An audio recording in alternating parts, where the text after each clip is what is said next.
నార్మల్గా ఆడవాళ్ళందరూ సోమవారం నుంచి శనివారం వరకు కొంచెం ఈజీగా అయిపోయే టిఫిన్స్ అన్నీ ప్రిఫర్ చేస్తారు. హడావిడిగా పిల్లలు హస్బెండ్ ఆఫీస్కి వెళ్ళిపోతారని ఇడ్లీ, పులిహోర, లేదంటే పోపు అన్నం, లేదంటే దద్దోజనం, లేదంటే ఇంకా ఈజీగా అయ్యేవి.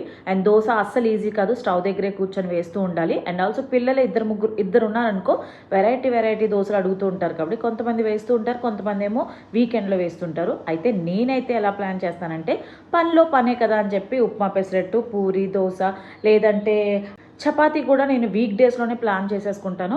సో దట్ శనివారం ఆదివారం కొంచెం రిలాక్స్డ్గా రెస్ట్ తీసుకుందాం అని చెప్పి నేనైతే మాత్రం ఉప్మా అయితే నేను లేదంటే పోపు అన్నం, పులిహోర అన్నం నేనైతే మాత్రం శనివారం ఆదివారం మ్యాక్సిమం అప్పుడే ట్రై చేస్తాను. అండ్ పిల్లలు కూడా అలాగే ఎప్పుడే పెడతాను అనమాట.